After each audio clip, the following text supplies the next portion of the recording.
तो नमस्कार नाम मेरा नाम है आंसू और आप देख रहे हैं जस्ट आंसू राज। तो आप लोगों के मन में ये सवाल तो आता ही होगा कि हमारे अर्थ की तरह कोई और प्लेनेट एग्जिस्ट करता है कि नहीं, जहाँ पे लाइफ पॉसिबल हो, और फिर अगर एग्जिस्ट करता भी है तो हमसे वो कितना दूर है और हम कब तक पहुँच पाएंगे। नासा वाले इसे खोजने में कितना दिन लगाएंगे।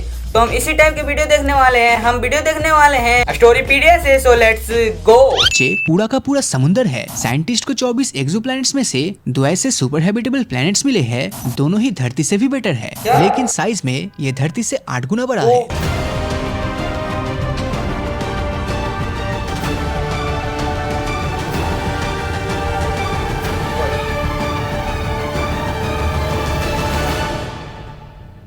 यह खतरनाक इंट्रो है।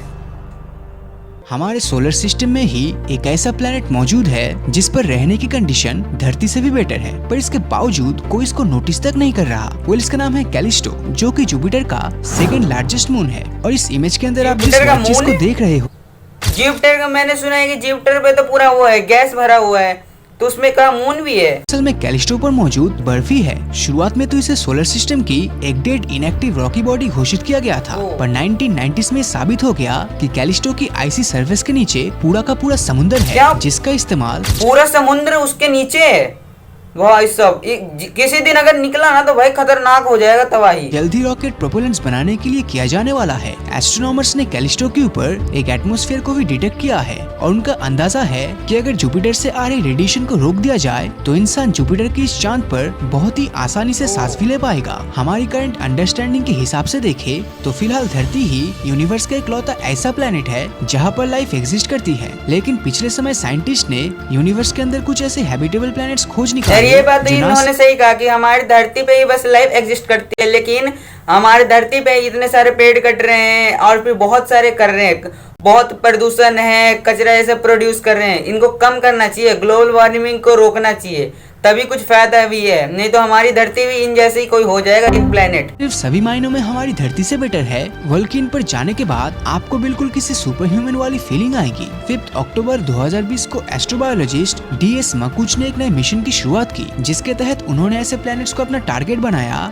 जो सभी मायनों में धरती से बेटर थे। और आप यकीन नहीं करोगे कि उन्हें ऐसे प्लैनेट्स भी मिले जो 1 या 2 नहीं बल्कि पूरे के पूरे 24 थे। इन सुपर हैबिटेबल प्लैनेट्स को खोजने के लिए मकुच और उनकी टीम ने एक अलग ऑब्जर्वेशन करने का डिसाइड किया, जिसके लिए उन्होंने क्राइटेरिया की एक लिस्ट बनाई। और जो भी क्राइटेरिया प्लैनेट्स भी मिले जो 1 या 2 नहीं बल्कि पूरे के पूरे 24 थे। इन सुपर हैबिटेबल प्लैनेट्स को खोजने के लिए मकुच और उनकी टीम ने एक अलग ऑब्जर्वेशन करने का डिसाइड किया, जिसके लिए उन्होंने क्राइटेरिया की हाँ ये टेम्परेचर तो होना ही चाहिए, क्योंकि टेम्परेचर अगर मेंटेन नहीं रहेगा तो कुछ लाइफ पॉसिबल है ही नहीं।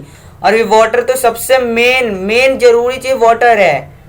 और भी साइज एक लिस्ट बनाई, और जो भी प्लेनेट क्राइटेरिया की उस लिस्ट को फॉलो कर रहा था, तब इसका सीधा सा मतलब था कि वो सुपर हैबिटेबल प्लेनेट है। जब भी कोई प्रॉपर प्लेनेटरी सिस्टम मिलता है, तब उसमें सबसे पहला काम होता है वो प्लेनेट और उसके होस्ट स्टार के बीच के डिस्टेंस को मेजर करना, क्योंकि इससे ही हमें पता चल जाता है कि वो प्लेनेट अपने हैबिटेबल जोन में है या नहीं, और अगर है तो उस पर वाटर परसेंटेज होगा। हैबिटेबल प्लैनेट्स खोजने के अगले क्राइटेरिया की बात करें तो वो है size and mass of planets, क्योंकि किसी भी प्लैनेट का मास और साइज लाइफ को इवॉल्व होने में इन्फ्लुएंस कर सकता है। अब जितना प्लैनेट का साइज होगा उतनी ही ज्यादा जगह मौजूद होगा इंसानों के रहने के लिए, और प्लैनेट्स का मास जितना ज्यादा होगा उतनी ही ज्यादा उस पर ग्रेविटी भी होगी, और इसी ज्यादा ग्रेविटी की वजह से वो प्लैनेट हवा को जमीन के करीब रखेगा, जिससे उसका एटमॉस्फेयर काफी ज्यादा मोटा और स्टेबल रहेगा। साइज और मास वाले क्राइटेरिया के बाद अब बात करते हैं हमारे नेक्स्ट क्राइटेरिया यानी कि टेम्परेचर की, जिसमें इन प्लैनेट्स का टेम्परेचर साइज मास ये टेम्परेचर ये सब की बात हो गई, बहुत ज्यादा ही हैवी साइंस हो गया।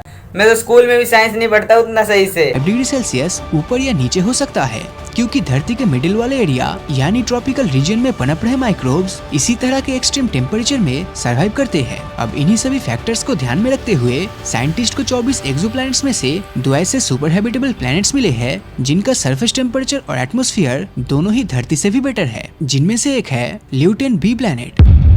क्या ल्यूटन B? इस प्लेनेट को 2017 में पहली बार ऑब्जर्व किया गया था। तब पता चला कि इस पर न सिर्फ पानी है बल्कि किसी भी लाइफ फॉर्म के जिंदा रहने के लिए सभी जरूरी चीजें जैसे कि हाइड्रोकार्बन्स और अमाइनो एसिड्स भी भारी मात्रा में मौजूद है। ये प्लेनेट इंसानों के रहने के लिए इतना अच्छा है कि रिसर्च के मुताबिक इसके परफेक्शन के पीछे किसी एलियन का हाथ बताया जाता है। और इसी पॉसिबिलिटीज को देखते हुए अक्टूबर 2017 और 18 में मेटी नाम की ऑर्गेनाइजेशन ने इस प्लेनेट पर कई मैसेजेस भेजे हैं, जिनमें से एक मैसेज में अलग अलग म्यूजिकल इंस्ट्रूमेंट की आवाज और दूसरे मैसेज के अंदर यूनिवर्स में हमारी लोकेशन का साइंटिफिक ट्यूटोरियल है, जिससे कि अगर ल्यूटन बी पर इंटेलिजेंट लाइफ मौजूद हुई तब हमें उसके बारे में एक न एक दिन जरूर पता चलेगा। अब अगला सुपर हैबिटेबल एरिया है।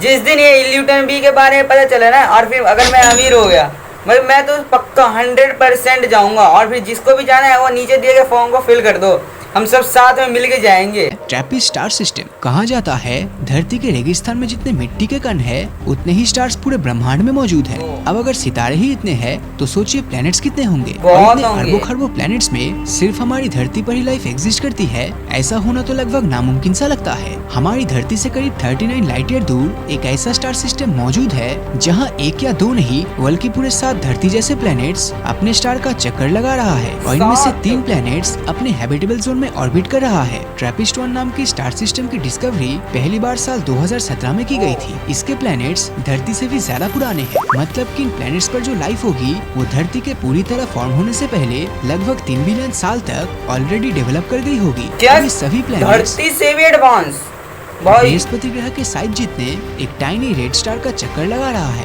और ये स्टार हमारे सूरज के कंपैरिजन में काफी ठंडा है। ये प्लेनेट अपनी ऑर्बिट पर टाइडली लॉक्ड भी है, मतलब कि इनकी एक साइड स्टार को फेस करते हुए हमेशा गर्म रहता है और दूसरी साइड बिल्कुल उसका उल्टा यानी कि ठंडा रहता है और ये खुद अपने एक्सिस पर चक्कर नहीं लगाती। अगर ये सभी कंडीशंस परफेक्ट रही तब ठंड और गर्मी वाले रीजन के बीच में एक ऐसी पतली सी स्ट्रिप एरिया होगी जहाँ जीवन आराम से पनप सके। वैसे ट्रैपिस्ट सोलर सिस्टम में प्लैनेट्स एक दूसरे के इतने ज्यादा करीब है कि अगर आप इनमें से किसी एक पर खड़े होकर आसमान में देखेंगे तब आपको स्टार सिस्टम के बाकी प्लैनेट्स अपने चारों तरफ घूमते हुए दिखेंगे। ओ भाई ये तो पूरा मूवी वाली सीन हो जाएगा, जैसे कोई भी गैलेक्सी में गया वहाँ पे जाकर पूरा देख ले भाई, खतरनाक क्यों हो जाएगा। ऐसा भी होता है क्या? मुझे नहीं लगता ऐसा कुछ है।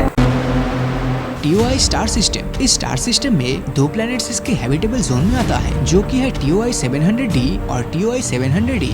ये दोनों ही एक्सोप्लैनेट का मास हमारी धरती जैसा ही है, जहाँ लेकिन मुझे एक बात बता दो, कमेंट में बता दो कि कोई प्लैनेट का मास वेट ऐसा कैलकुलेट करते कैसे हैं? 28 दिन में अपने सूरज का चक्कर लगाता है तो वहीं पर TOI 700d 37 दिन में, और दोनों ही धरती के साइज के लगभग बराबर है। अगर इन दोनों प्लैनेट पर ही एक तरह का एटमॉस्फेयर हुआ तब इनका तापमान हमारी धरती से भी ज्यादा होगा, जो इनकी हैबिटेबिलिटी के लिए एक गेम चेंजर है। साइंटिस्ट ने पाया कि TOI 700d पर बहुत से प्लांट्स मौजूद है और अगर किसी दिन हम यहाँ पर पहुँच गए तब वो लाइफ फॉर्मिंग प्लांट्स हमारी धरती के जैसा ही होगा। लेकिन क्या ऐसा थियोरेटिकली पॉसिबल है कि दूसरे प्लैनेट्स पर धरती जैसा ही लाइफ फॉर्म मौजूद हो? वेल, एवोल्यूशन एक ऐसी चीज है जिसे ग्रेविटी की तरह ही नेचर का यूनिवर्सल लॉ माना गया है, यानी वो नियम जो ब्रह्मांड के हर जगह काम करता है। इस प्रोसेस में एक दूसरे से रिलेट करने वाली स्पीसीज एक जैसे प्राकृतिक मुश्किलों का सामना करते हुए इवॉल्व हो जाता है, क्योंकि किसी भी एलियन प्लेनेट पर लाइफ का स्टार्टिंग पॉइंट काफी सिंपल रहता है। एक बात वो समझो कि कोई भी धरती कोई प्लेनेट के बारे में हम एलियंस कहते हैं और वो एलियन वालों हमें एलियन कहते होंगे, तो एलियन में तो कंफ्यूजन होता होगा। वो सब हमें सोचते हैं कि हम बहुत सुपर हैं, बहुत सुपर एलियन है, खतरनाक है, उन पे जाके हमला कर देंगे, और वो हम सोचते हैं कि वो हमारे ऊपर हमला कर देंगे। इसी कंफ्यूजन के बीच में हो सकता है कि किसी के बीच में कनेक्शन बन नहीं रहा होगा। एक बार मुझे कुछ वो मिल जाए ना, गैजेट वैजेट कुछ भी मिल जाए, तो मैं पक्का कांटेक्ट करने की कोशिश करूंगा। अमेरिका क्या कहता था? क्या हो तुम? आज हम कहते तू क्या है बे?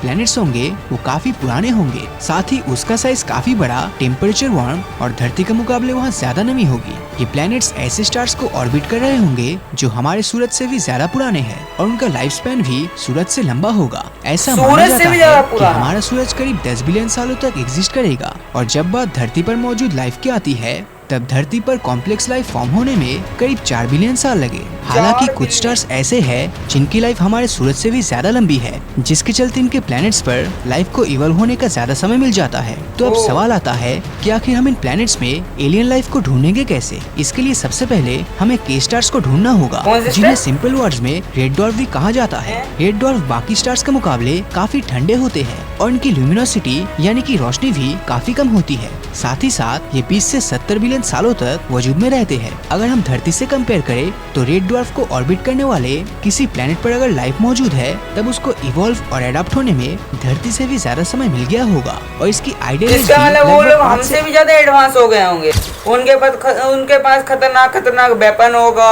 अगर हम उनके पास गए तो उसे नहीं सकते हैं, कुछ भी कर सकते हैं हमारे साथ उल्टा ये। लेकिन एक तरह से धरती के लिए डेंजरस हो सकता है कि दूसरे प्लेनेट पे जाके वहाँ पे जाके अपनी जानकारी देना, वो सब ट्रेस करने की कोशिश करेंगे कि हाँ ये लोग कहाँ से आए हैं। तो ये हमारी धरती के लिए तो बहुत ही डेडली हो जाएगा, बहुत ही खतरनाक हो जाएगा भाई। बिलियन साल होगी, मतलब हो सकता है कि आज की तारीख में जिस प्लेनेट पर लाइफ का नामो निशान नहीं है वहाँ आज से लाखों करोड़ों साल बाद एलियंस रहने लगे और शायद तब तक हम इंसानों का अस्तित्व ही इस यूनिवर्स से गायब हो जाए। इसी के चलते हमारे लिए एलियन लाइफ को ढूंढ पाना बहुत ही मुश्किल है। हो सकता है यहाँ से हमारी इस धरती से हमारा अस्तित्व खत्म हो जाए और जिसको हम कह रहे हैं एलियन लाइफ, वहाँ पे हमारी अस्तित्व शुरू हो जाए। ये भी हो सकता है कि यहाँ से वहाँ शिफ्ट हो जाए और यहाँ पर वो रोबोट ये सब का कब्जा हो जाएगा, फिर सारा चीज एआई द्वारा ही फंक्शन होगा। हो सकता है ऐसा।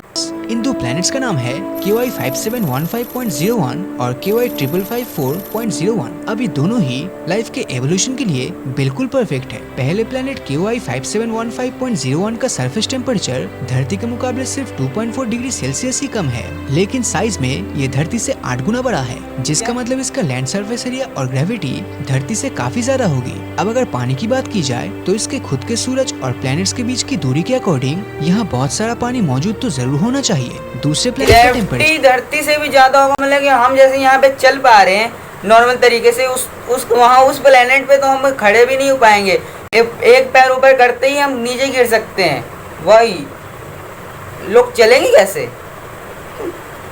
27 डिग्री सेल्सियस है, जो आपको एसी में रहने जैसा फीलिंग देगा। तो इससे एक बात तो क्लियर है कि कंफर्ट के मामले में ये प्लेनेट हमारे लिए परफेक्ट है। अब यहाँ जमीन के टेक्टोनिक प्लेट्स की हलचल की वजह से नाइट्रोजन साइकिल कंटिन्यूअसली चलती रहती है। अब आप बोलोगे कि नाइट्रोजन से लाइफ फॉर्म थोड़ी ना होगा, बिकॉज हम में से ज्यादातर लोगों को लगता है कि धरती पर ऑक्सीजन ज्यादा होना मोस्ट इम्पोर्टेंट है, पर सच तो ये है कि धरती पर सबसे ज्यादा नाइट्रोजन है। यहाँ तक हवा में भी 78% सिर्फ नाइट्रोजन ही है। और नाइट्रोजन प्रोटीन और DNA जैसे केमिकल फॉर्म में कन्वर्ट होती है, जो हम इंसानों के रहने के लिए आइडियल सिचुएशन पैदा करती है।